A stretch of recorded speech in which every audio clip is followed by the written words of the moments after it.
Thank you very much, Your Excellency. My next question comes to President Mahama. Bienvenue. Merci beaucoup. Thank you, Excellency. You're welcome.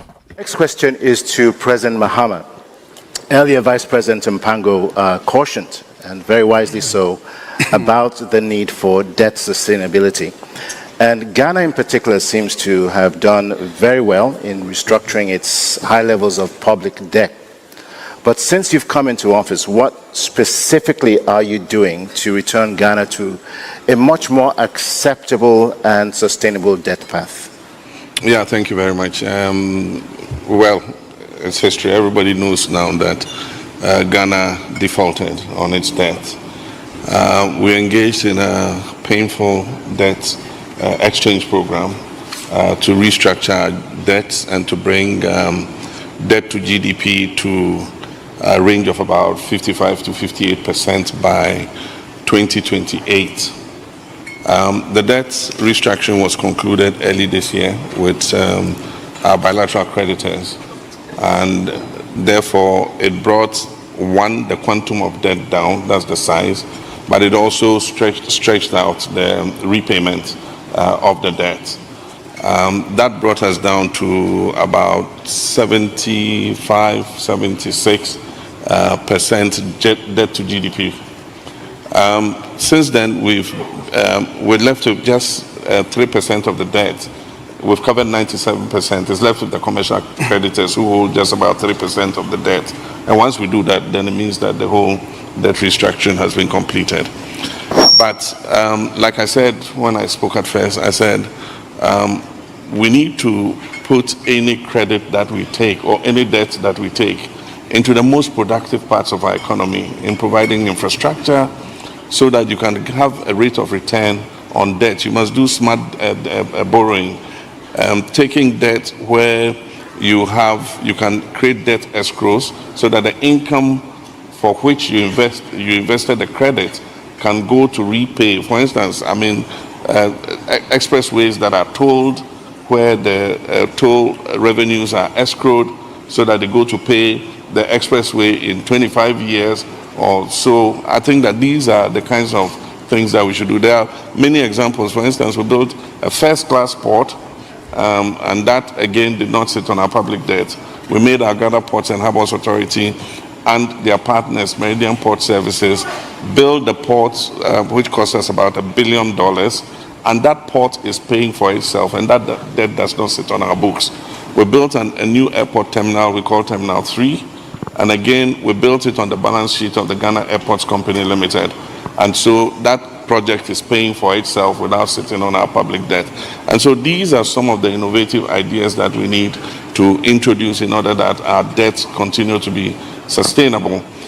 But also increasingly, one of the push factors for the debt is the strength of the value of the local currency.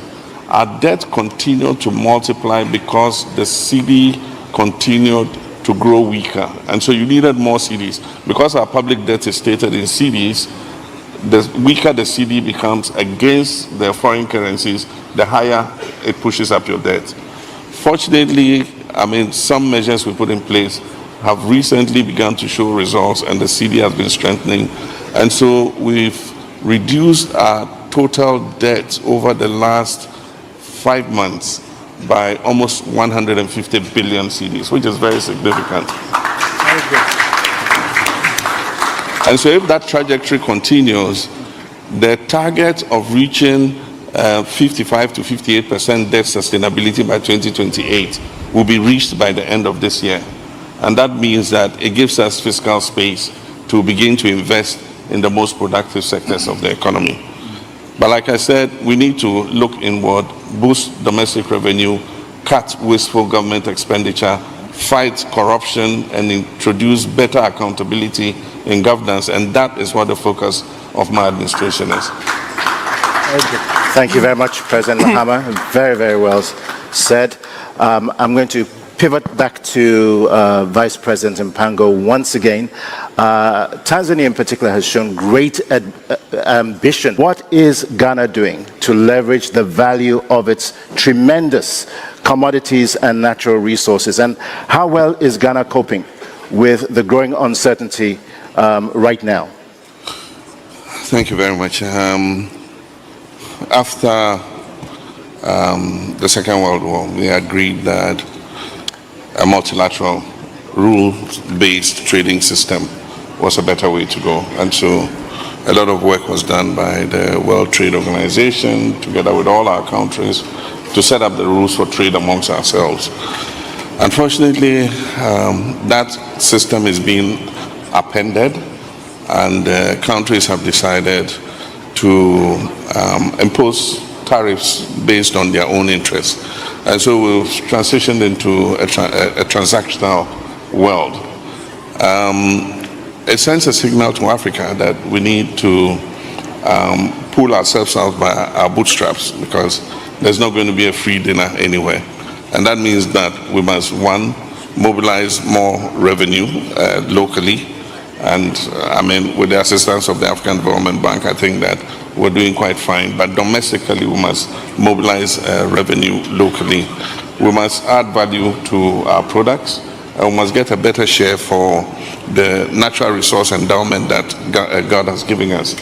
And so I believe that is a signal to all of us to look inward and see how we can trade more amongst ourselves. Happily, we have the protocol on the African Continental Free Trade Area, which the majority of African nations have ratified. And so what it means is that we have the opportunity to be able to trade amongst ourselves. And I'm happy that the African Development Bank and other partners have focused on investing in the trade infrastructure amongst ourselves. It's not enough to just have a protocol on continental free trade. In Ghana, we have expanded our port, and it's become a hub for receiving some of the biggest ships into our port, because we have a deep draft of almost 16 meters. And so once we receive containers bound for any country from Namibia, Angola, Cameroon, all the way to Dakar, we can redistribute. And that means that we can also distribute any products that we have to export to all these other ports. And so that's positioning ourselves to be able to trade more with our colleague African countries. Thank you very much, President Mahama. But let's also talk about value addition. Everyone in this room likes chocolate. I believe everybody does.